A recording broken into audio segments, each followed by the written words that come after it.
Olá pessoal, o tema da nossa aula de hoje é a sincronização entre os processos. Nesta aula, nesse vídeo, nós veremos uma primeira parte de métodos de sincronização. Vamos lá.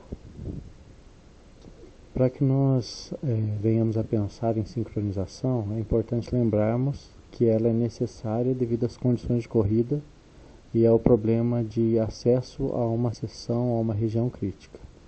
Então, nós estamos aqui relembrando conceitos de aulas anteriores. Condições de corrida, quando dois processos ou mais querem acessar uma mesma região para manipular dados. Essa região é chamada de seção crítica.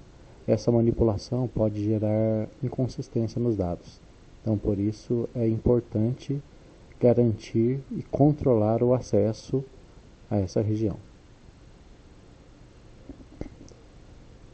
Bom, nós temos aqui um exemplo que já foi relatado nas últimas aulas. Um spool de impressão, dois processos querendo acessar a mesma região.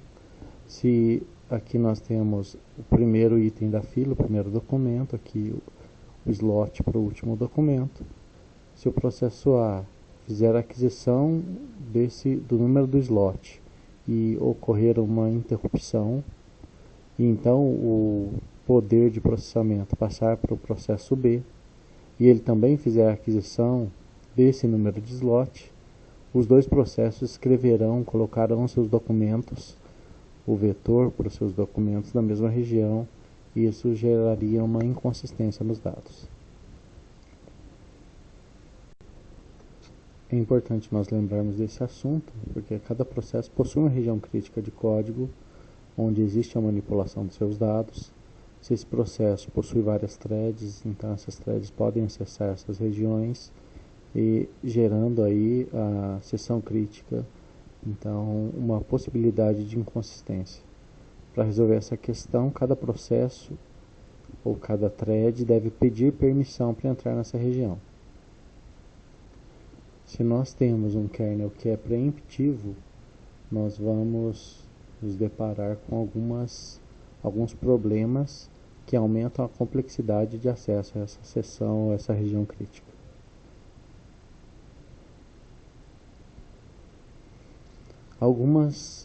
Para que nós consigamos resolver a questão da seção crítica, existem alguns requisitos. Conseguindo suprir esses requisitos, nós conseguimos garantir que não existe um acesso mútuo à região crítica. Então, uma boa solução para o problema da seção crítica deve satisfazer os requisitos que nós vamos apresentar agora. O primeiro deles denomina-se exclusão mútua. Exclusão mútua significa se um processo I, aqui designado como PI, está na seção crítica, nenhum outro processo pode entrar nela. Então, ele exclui a possibilidade de outros processos terem acesso a essa região. Então, é garantir que o processo não terá acesso a uma região quando o outro estiver utilizando esta região, que eu acabei de dizer. Pode gerar uma fila de clientes para acessar uma região crítica, uma seção crítica. Então, isso gera uma sobrecarga no sistema, caso aquele cliente fique aguardando para acessar essa região. Aqui nós temos um exemplo, dois processos, A e B. O processo A entra na região crítica em um tempo T1. O processo B solicita entrada na região crítica em T2, sendo que T2 é maior que T1. Então, por isso, o processo B é bloqueado. Assim que o processo A é retirado ou sai da região crítica, termina o seu processamento na região crítica, tá? Não quando ele é retirado, quando ele termina o seu processamento, então o processo B pode entrar de modo a não gerar inconsistências. Então, o processo A realizou todas as modificações, alterações de leituras que deveria fazer. Então, o processo B, durante esse período, é bloqueado. Assim que o processo A deixa a região crítica, o processo B assume essa região. Uma outra questão, outro requisito é o progresso garantido. Além da exclusão mútua, o progresso garantido. Progresso garantido significa que se nenhum outro processo está na região crítica, um processo que tente utilizar a região crítica não pode ser detido não pode ser impedido de fazer isso de modo indefinido. Nós vamos mostrar um exemplo de algumas vezes quando isso acontece. Região crítica não possui nenhum processo e um processo tenta acessar a região, mas não consegue. Por isso, esse é um dos requisitos aqui. Um terceiro requisito é a espera limitada. Se um processo deseja entrar na seção ou na região crítica, há um limite de quantidade de vezes que outros processos podem entrar nela antes dele. Então, aqui estamos levando em consideração a questão de outros processos que têm prioridade. Caso esse processo fique indefinidamente aguardando na fila, ele pode sofrer inanição, que é o processo chamado de starvation. O processo pode morrer de fome na fila, né, sendo que ele precisa, o alimento dele seria utilizar o processador para que, com acesso àquela região, né, então se ele não tem acesso, ele morreria de inanição por essa falta de acesso. Isso pode ocorrer quando nós temos muitos processos prioritários e o processo que aguarda na fila nunca tem a prioridade. Imagine que nós vamos a uma lotérica ou a um banco que existe somente uma fila e que essa fila respeita a prioridade de idosos, por exemplo. Então, sempre que o idoso chegar, ele vai tomar a frente na fila por ter prioridade. Então, se um jovem está na fila e, ainda no nosso exemplo, é dia de pagamento da aposentadoria, a todo momento chega um novo idoso, né, chega mais um idoso, e essa chegada do idoso faz com que o jovem nunca seja atendido, porque o idoso tem prioridade de acesso àquela fila. Então, ele ficaria, no final, como um processo para acesso a uma região crítica, que é o guichê, o caixa, ele sofreria inanição. E o último requisito é que exista independência da arquitetura. Isso significa que o processo não pode funcionar somente se estiver sendo executado em um computador com uma configuração específica, em um dispositivo com configuração específica.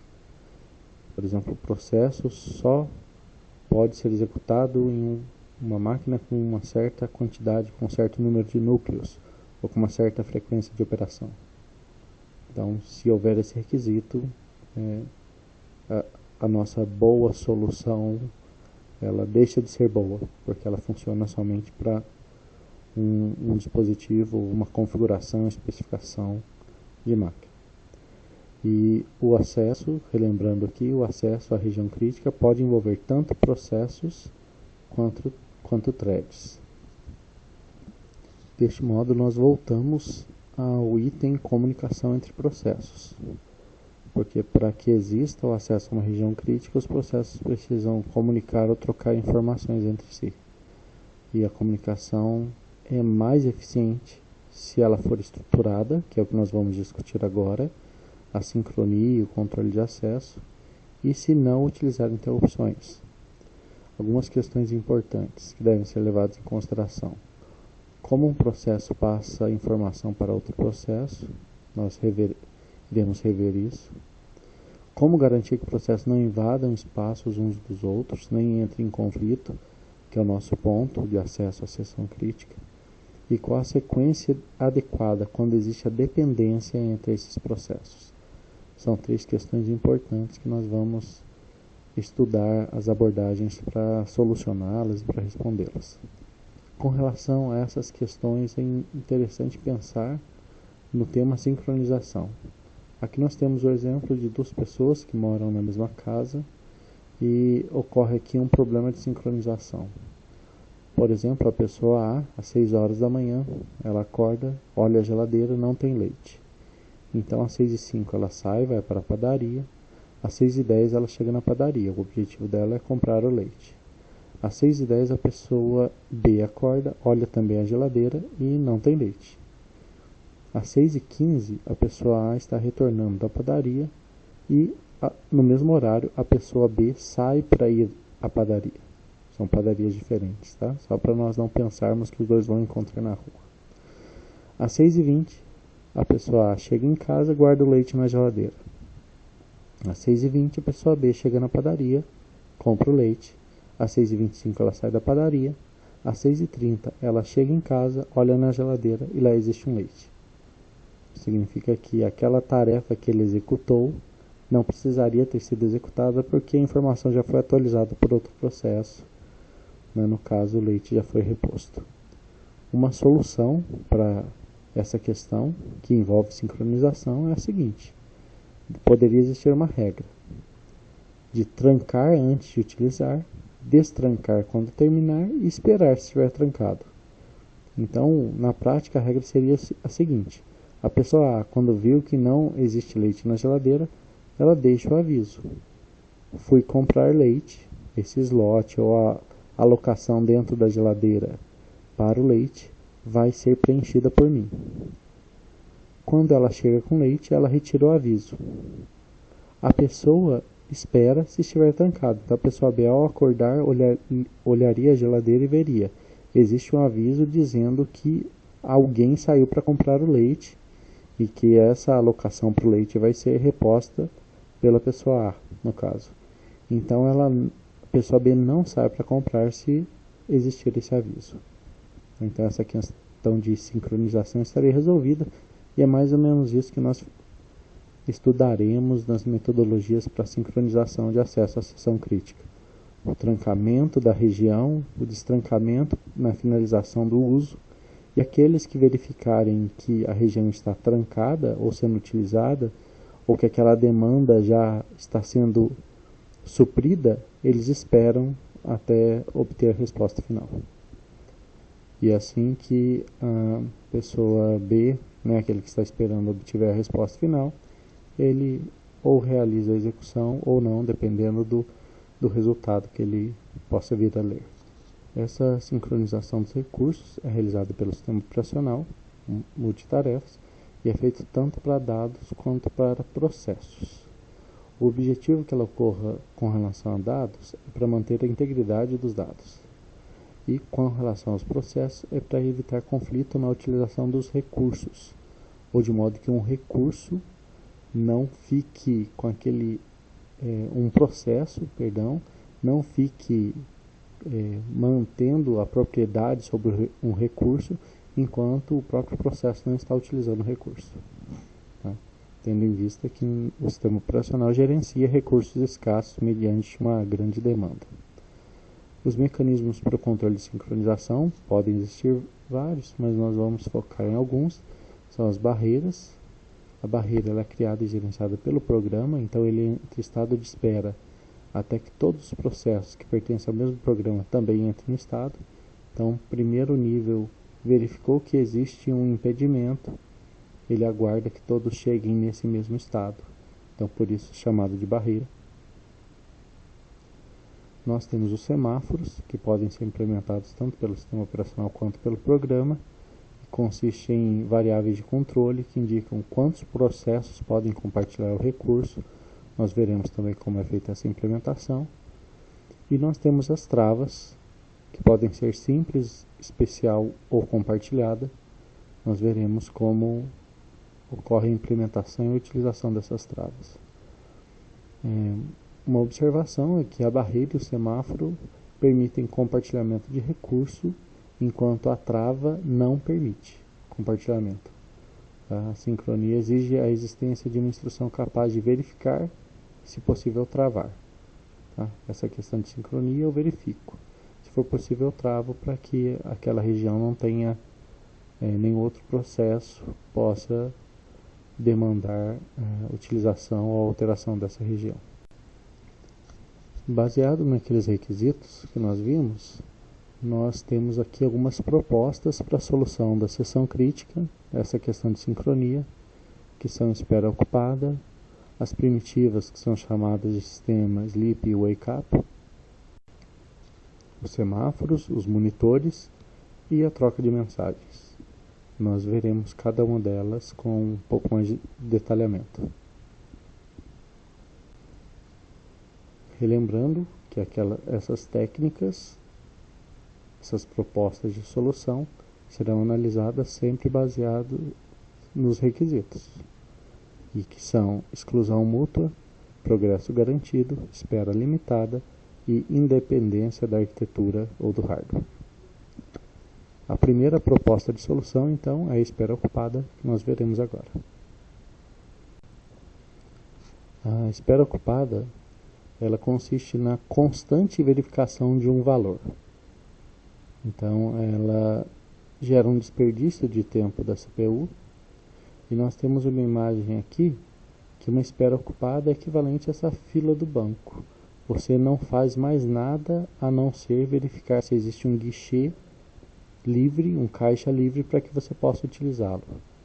Então, dentro de uma parcela de tempo, com uma certa temporização, você verifica. Nesse caso, a fila vai andando e você toda vez pode se perguntar: será que é a minha vez? Será que é a minha vez de poder ser atendido? Esse é um exemplo de espera ocupada. Existem algumas soluções para exclusão mútua através da espera ocupada: desabilitar interrupções, variáveis de trancamento, estrita alternância e a solução de Peterson com a instrução TSL. Nós veremos cada um desses 4 itens agora. Primeiro item, desabilitar interrupções. Ocorre da seguinte maneira: cada processo desabilita todas as interrupções, inclusive a do relógio, ao entrar na região crítica. O que significa interromper a interrupção, desabilitar a interrupção do relógio? Significa que, nesse modo, o processo não será retirado da CPU, não será retirado do processador, porque não vai ocorrer uma interrupção de finalização do tempo dele.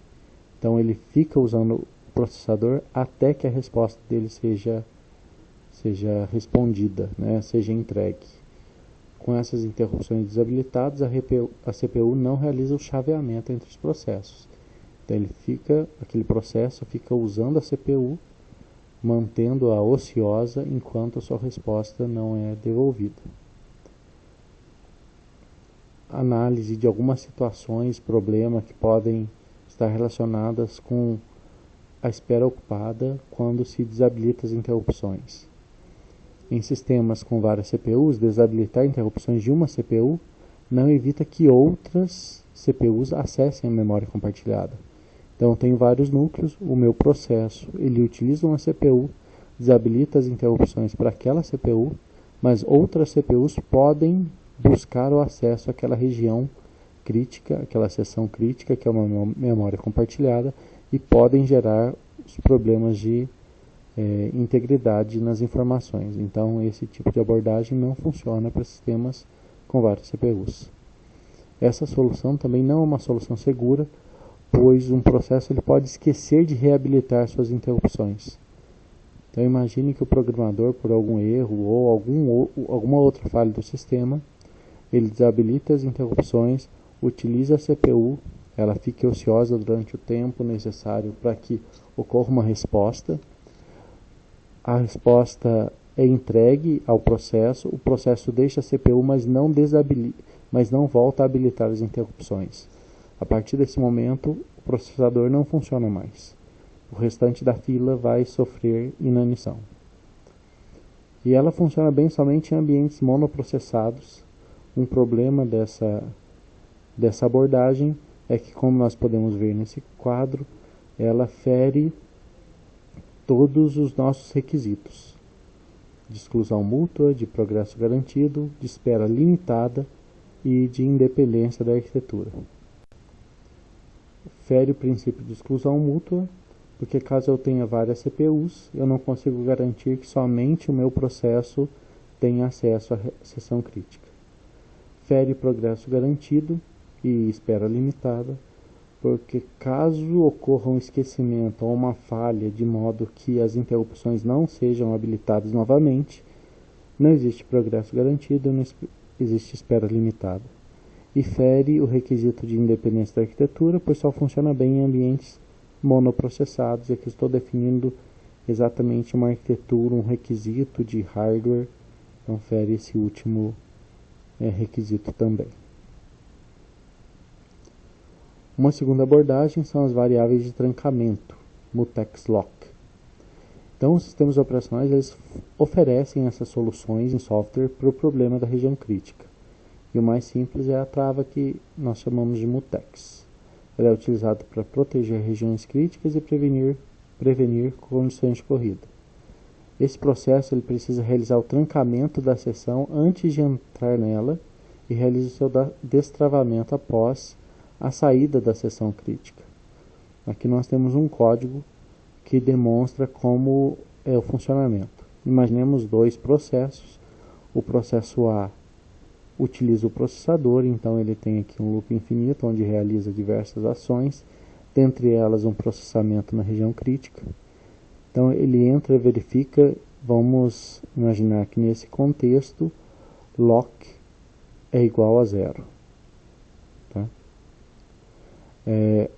Enquanto lock for diferente de 0, ele fica indefinidamente aqui.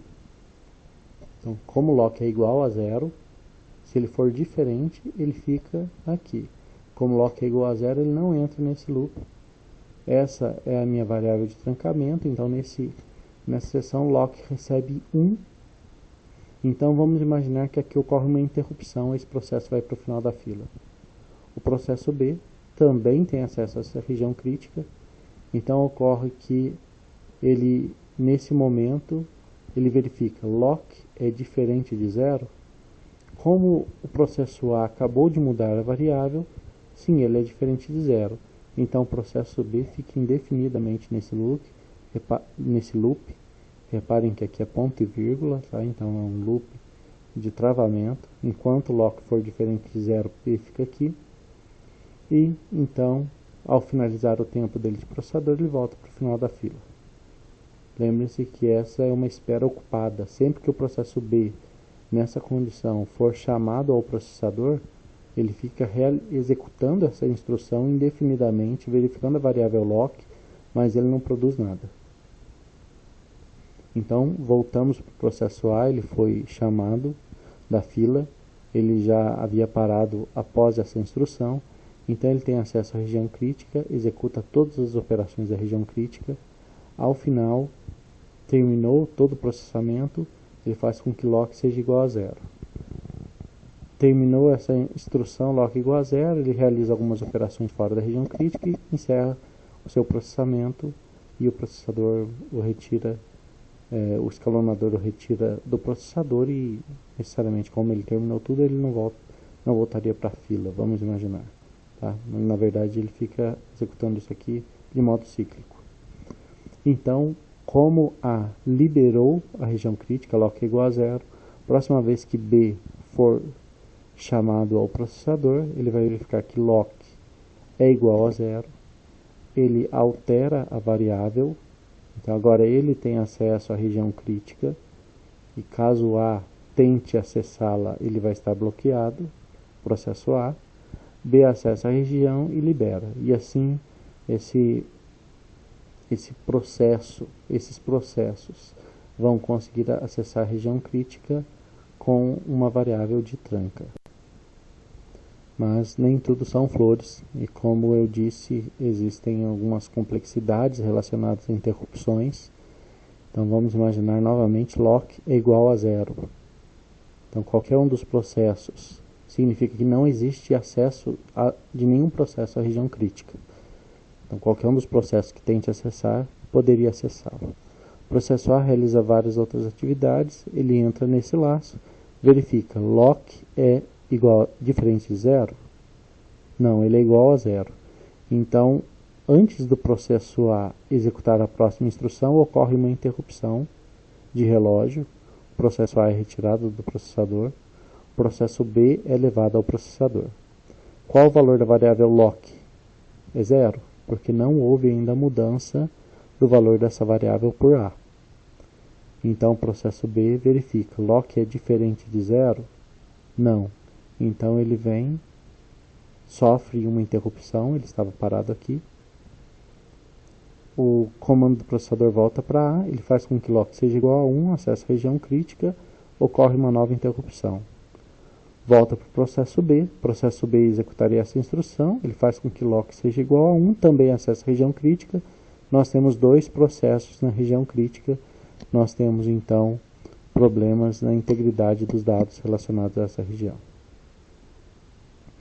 Então a análise dessa situação, problema que eu descrevi, é que ocorre uma mudança de contexto no processo A após a verificação de lock igual a zero ou lock diferente de zero. Ocorre a execução do processo B, retorno do processo A ao processador e desse modo os dois acessam a região crítica. Então esse tipo de abordagem ele não respeita o requisito de exclusão mútua porque existe uma condição onde pode ser que os dois processos acessem essa região crítica e por causa disso eu tenho um problema aí relacionado à sincronia e à integridade dos dados. Uma outra abordagem, número 3, é chamada de estrita alternância. Eu tenho dois processos e para cada um deles eu tenho a variável possuindo um valor. Então, quando turn for igual a 0, significa processo A. Quando turn for igual a 1, significa processo B. Tá? O turn igual a 0 para o A, igual a 1 para o B. Aqui, anteriormente, nós tínhamos a trava lock igual a 0 para os dois. Tá? E quando eu travava, ela era igual a 1 para os dois. Então, vamos analisar como funciona com essa técnica de estrita alternância. Processo A, turn igual a 0. Então, venho e verifico. Vamos imaginar nesse caso também que turn começa valendo 0. Processo B conseguiu acesso ao processador antes do processo A. Turn é igual a 0, lembre-se disso. Então, enquanto turn for diferente de 1, significa então que B vai ficar aguardando. Ele não pode usar, mesmo ele tendo entrado na frente da fila, ele não pode utilizar porque turn é igual a 0. Ele precisa aguardar o funcionamento ou a execução da região crítica por parte de A. Então ele fica de modo ocioso no processador, volta para o final da fila. Quando o processo A utiliza o processador, verifica enquanto turn for diferente de 0, mas como turn é igual a 0, então A entra na região crítica, consegue realizar seu processamento. Ao finalizar, ele passa o bastão, ele muda o valor da variável. É como se passasse o bastão para B. Então agora turn é igual a 1. Ele realiza o que ele quiser realizar em uma região não crítica e depois ele volta para o final da fila, caso saia do processador. Agora que A já passou pela região crítica, a verificação, aquele laço que era ocioso dentro do processador, relacionado ao processo B, turn agora é igual a 1, então ele pode entrar na região crítica. Ao finalizar a região crítica, o que acontece é que ele passa o bastão novamente para A, ok? Então esse é um modo chamado estrita alternância. Então a ideia é eu tenho uma seção crítica, primeiro um processo usa, o outro aguarda e depois eles trocam. Essa é a ideia. Ela é conhecida também como alternância rigorosa. E existe um problema aqui, e é uma questão que faz parte dessa definição, mas também é um problema, que nunca um processo entra duas vezes seguido em uma região crítica. Se o processo A ocorre a cada 5 minutos e o processo B precisa ocorrer a cada 2 minutos e meio, ou vamos mudar o valor, o processo A deve ocorrer a cada 10 minutos e o processo B a cada 2 minutos. O processo B não vai conseguir realizar dentro do prazo dele, porque ao ser executado B precisa aguardar uma execução de A para que ele tenha novamente o bastão. Então, mesmo que os dois não tenham um tempo comum que geraria o acesso à região crítica, existem alguns múltiplos. Se o processo A tem uma temporização de 10 e o processo B uma temporização de 3, eles poderiam ter um problema quando T for igual a 30. Os dois tentarem acessar a região. Mas com a questão de estrita alternância, B não consegue acessar essa região a cada 3 minutos. Se nós pensarmos em um exemplo para essa aplicação, vamos imaginar B, turn começou igual a 1, B teve um acesso aos 3 minutos. ele acessou, fez com que turn fosse igual a 0. Ao tentar acessar aos 6 minutos, ele fica bloqueado. Ele não consegue acesso. Ao tentar acessar aos 9 minutos, ele fica sem acesso.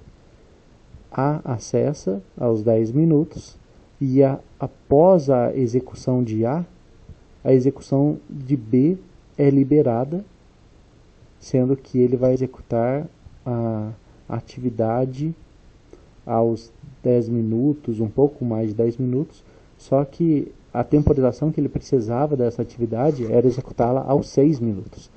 Então ele tem pelo menos 4 minutos de atraso no acesso a essa região crítica. Tá? Então essa é a questão de estrita alternância. E esse é um exemplo de falha no requisito progresso garantido. Então, aos 6 minutos, nenhum desses processos utiliza a região crítica, mas B é impedido de utilizá-la por causa aos 6 e aos 9 minutos, né, que seriam 2 momentos, mas ele nem chega a fazer a chamada dos 9 minutos porque ele já está aguardando aqui esse processo, né, aos 6. E aqui nós estamos excluindo a questão de outras interrupções que possam bloquear esses processos. Tá? É só para mostrar que essa questão de progresso garantido, ela não é respeitada nesse caso. E nós temos, por último aqui nesse nosso exemplo, a solução de Peterson, que nós temos algumas funções aqui e a região crítica. Então a solução de Peterson diz o seguinte: antes de entrar na região crítica, que ele chama de RC, cada processo chama uma função, que é denominada entrada na região, e demonstra seu interesse em entrar na região crítica. Somente após o retorno dessa função é que o processo pode entrar na região crítica. E com a utilização da função, o processo espera até que seja seguro. Então o que essa região faz é tentar controlar a segurança para a entrada na região crítica. Após terminar a execução dentro da região crítica, o processo chama a função para deixar a região. E assim, essas duas funções, entrada na região crítica e deixar a região crítica, controlam o acesso. Aqui nós temos o exemplo de um código que pode exemplificar como funciona essas funções. Então tem alguns defines aqui, eu tenho 2 processos possíveis, né, pode ser verdadeiro ou falso. Eu tenho a rodada, o número de interessados, como são 2, eles aqui nesse caso iniciam com 0. Caso algum dos processos queira entrar na região crítica, eles vão executar essa função para entrada na região com o número do processo. Então, do processo 1, 0 e 1, né, que são as posições dos interessados, eu tenho processo 0 tenta entrar na região crítica. Então eu tenho aqui a criação de uma variável order. Order recebe 1 menos o processo. Então se for o processo 0 que solicitou a entrada, o outro processo é o 1. Se for o processo 1 que solicitou a entrada, o outro processo é o 0. O processo interessado recebe verdadeiro. O turn recebe o número do processo interessado também. E existe a seguinte verificação: enquanto a rodada for do processo interessado e o outro for igual à verdade, ele aguarda. Qual foi o primeiro processo a solicitar a entrada? Processo 0. Então o processo 0 é o turn. E o processo 1, ele começou como falso. 0, 0. O processo 1 é falso. Então, o que acontece? Essa função não fica indefinidamente nesse while e ele pode acessar a região crítica. O processo 0 está na região crítica. O processo 1 quer entrar na região. Então, o processo 1 envia o seu valor. O outro processo, 1 menos 1 é 0. Então, o interessado é o processo 1, que é igual a true. O turn é igual a 1. Enquanto o processo 1, turn é igual a 1, e o outro é verdadeiro, qual o resultado dessa segunda expressão aqui? O outro processo é o processo 0. O processo 0 já está na região crítica. Então, ele já é igual à verdade. e o turn é igual ao processo 1. Significa que essa sentença aqui é verdadeira. Então, enquanto ela for verdadeira, o processo 1 fica dentro desse while, sendo preso aqui até que o processo 0 saia. Quando o processo 0 sair da região crítica, ele vai executar essa função. E essa função diz o seguinte: o interessado, que é o processo 0, recebe falso. Então, interessado, que é o processo 0, recebe falso. Então, essa sentença ela se torna falsa. Ao se tornar falsa, o processo 1 tem acesso à região crítica. Tá? Então, esse aqui é um código que exemplifica a solução de Peterson. Essa solução ela pode ser desenvolvida também com um auxílio em hardware, que é o TSL, que significa Test and Set Lock. Então, eu tenho as funções, né, de entrada numa região crítica e de saída. TSL é uma instrução atômica, então aqui nós temos uma troca da variável lock com o número de registro que quer utilizar essa variável. Então, uma troca entre esses valores. Uma comparação do registro igual a 0. Quando eu comparo o registro igual a 0, eu terei um resultado. Se registro não for igual a 0, se registro for igual a 1, por exemplo, significa que lock era igual a 1. Se lock for igual a 1, significa que já existe alguém na região crítica. Então, se registro não for igual a 0, essa função volta para cima e ele vai ficar testando isso o tempo todo. Enquanto lock é igual a 1, significa que existe alguém na região crítica. Então, esse processo está lá, todos os outros ficam bloqueados. Quando o registro sai da região crítica, ele faz com que lock receba 0. Aquele processo que está tentando entrar na região, agora lock vale 0, ele vai trocar o valor com o registro. Então, o registro agora vale 0. Compara o registro com o 0, é verdade. Então, ele faz um jump, se não for igual, JNE, mas como é igual, ele finaliza essa função. Finalizando a função, ele entra na região crítica. Uma questão importante dessa solução é que, para que o TSL seja aplicado, ele utiliza suporte de hardware. A operação TSL ela é indivisível, então ela é atômica, não existe como, nesse caso, ocorrer uma interrupção para que atrapalhe essa troca de valores, então bloqueio barramento de memória. E no Intel x86, TSL é trocado, na verdade, a utilização do Exchange Data é para essa função, TSL, tá? XCHG é a instrução ao invés de TSL. Qual o problema dessa solução de Peterson? A independência da arquitetura. Se eu preciso de um suporte em hardware, esse tipo de algoritmo ou de solução ela não vai funcionar em todo tipo de máquina. Então, eu firo esse último requisito. Então, não consigo responder a todos os requisitos com cada uma dessas soluções que foram apresentadas. Tá? Então, em resumo, espera ocupada com relação ao controle da seção ou da região crítica. Espera ocupada consiste na constante verificação de um valor, que é um laço de espera. Gera desperdício de CPU, pois é uma espera ociosa. Existem algumas possibilidades de solução para exclusão mútua, que seria a permissão de acesso a essa região, mas nenhuma delas corresponde ou satisfaz aos 4 requisitos que nós temos, que seria a desabilitação das interrupções, as variáveis de trancamento, a estrita alternância e a solução de Peterson com a instrução TSL. Bom, pessoal, essa foi a primeira parte. Esses assuntos, esse assunto de espera ocupada, seção crítica, essa sincronia está no capítulo 2 do Tannenbaum, nos capítulos 5 e 6 do Deitel. Vocês podem acessar esses livros através da nossa biblioteca virtual. Na próxima aula falaremos de outras técnicas, outras alternativas para a solução de acesso à região crítica e sincronização entre esses processos. Quaisquer dúvidas eu estou à disposição. Muito obrigado.